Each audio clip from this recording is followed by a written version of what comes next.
계속해서 엘리후라고 하는 인물이 이제 등장해서 욥의 상황 가운데에서 이야기를 하고 있습니다. 권면하고 있는 것이죠. 욥의 친구들, 욥의 세 친구들이 죄송합니다. 욥의 세 친구들이 욥을 향하여서 권면하였었던 전통이나 율법적인 것, 세상의 도덕적인 것들, 그런 것들로밖에 욥을 권면할 수 없었던 그 이유, 그것에 대해서 오늘 어찌 보면 엘리후가 조금은 이야기를 하고 있습니다. 우리가 함께 읽지는 않았지만 34장에 시작할 때 1절부터 보면 이렇게 이야기해요. 지혜 있는 자들아 내 말을 들으며 지식 있는 자들아 내게 귀를 기울이라. 세상의 지식과 지혜에 대해서 이야기를 하는 것이에요. 근데 그것이 이제 뭐 음식물을 먹고 맛을 분별하지 못하고 말을 듣지 분별하지 못하고 정의를 가려지고 선한 것이 우리끼리 알아보자 뭐 이런 이야기들을 합니다. 욥이 말하기를 내가 의로나 하나님이 내게 내 의를 부인하셨고 라고 욥이 이야기를 해요.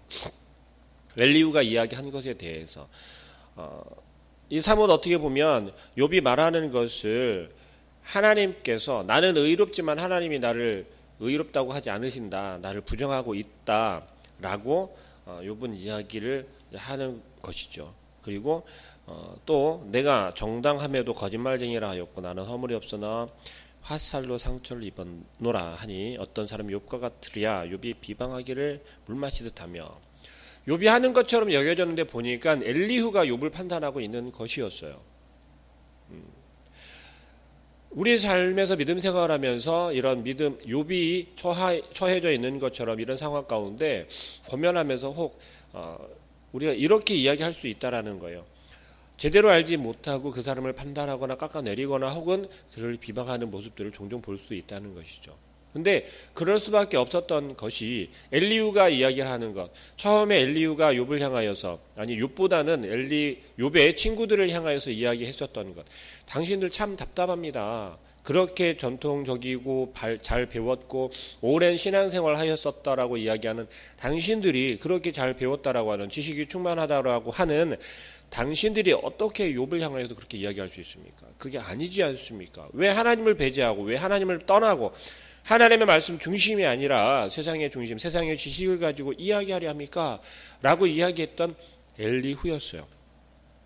그리고 엘리후가 욥에 대해서 이야기를 했는데 오늘 34장에 들어와서 보니까 엘리후가 지금 취하는 입장이 어떤 모습을 보이냐면 이 욥의 다른 세 친구 빌닷과 엘리바스와 이들과 별반 다르지 않은 이야기를 또 하고 있다는 거예요. 도대체 왜 이렇게 되어졌을까라는 거예요. 그것이 오늘 우리가 함께 읽은 본문 말씀. 그러면 너희 총명한 자들아 내 말을 들으라. 하나님은 악을 행하지 아니하시며 전능자는 결코 불의를 행하지 아니하시고. 욥이 처해져 있는 고난 가운데 분명하게 말하는 것은 욥 당신이 모르는 잘못이 분명 있을 건데 그것을 회개하고 나아가지 못하면 그럴 수 있습니다. 라는 이게 톱니바퀴 도는 것 같은 이야기를 다시 꺼내 들고 있다는 거예요. 여러분들이 신앙생활 하면서 내 믿음의 경험으로 보았을 때 내 고난은 분명 이러한 것 때문에 내가 경험한 적이 있다라는 걸 한 번 정도는 있을 거예요. 여러분들이 신앙생활 속에서. 그런데 다른 사람의 신앙의 고통 가운데 혹은 고난과 역경 가운데 처한 것을 바라볼 때 여러분은 어떤 권면을 하십니까?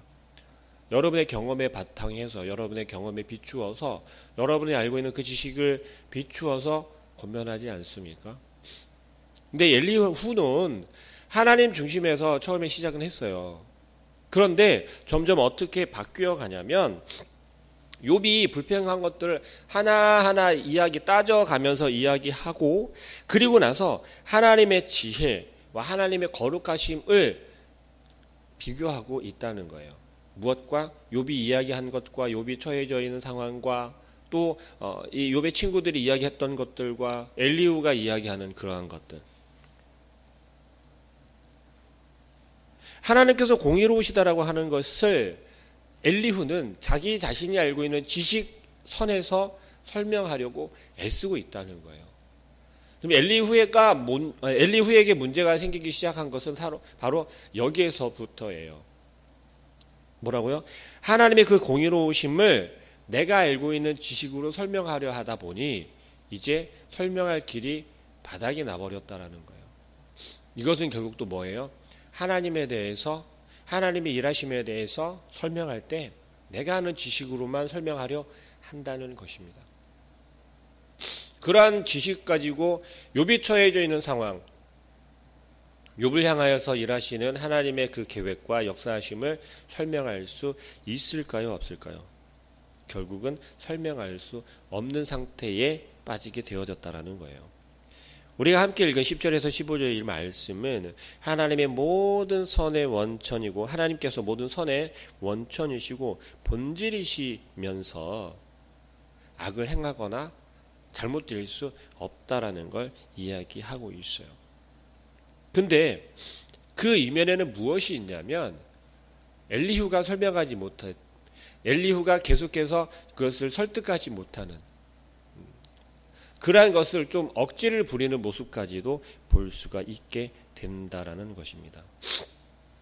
여러분이 이야기하고 싶은 바를 권면하고 싶은 바를 이야기할 때 그것이 잘 받아들여지지 않을 때, 그것을 이해하지 못하는 것처럼 여겨질 때 여러분은 어떻게 하십니까?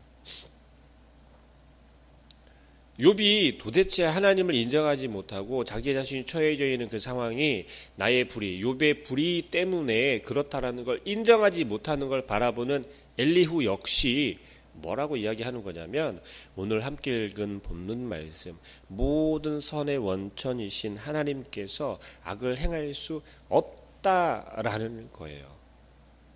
이것을 마치 하나님께서는 절대로 악을 행하시는 분이 아니시지 라고 이야기를 하는데, 그렇다면 욥을 향하여서 그렇게 내버려 두시고 방관하시고 또는 욥에게 그 고난을 허락하시는 하나님께서 그러면 그것이 선한 것인가? 그건 악한 것이 아닌가? 라는 이야기를 할 수 있는 거죠.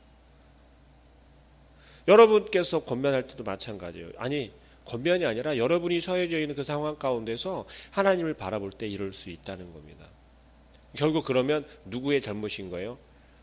욥이 회개해야 된다는 거예요. 욥이 하나님께 돌이켜야 한다라는 그 이야기예요. 자, 엘리후의 이야기는 그럴듯하고 맞는 것처럼 여겨지죠. 하나님에 대한 판단은 맞는 것이죠. 하나님을 향하여 생각하는 것은 옳은 판단이에요. 그런데 그 이야기를 하는 이유가 뭐냐면 결국 욥을 향하여서 너 빨리 회개해라는 거예요.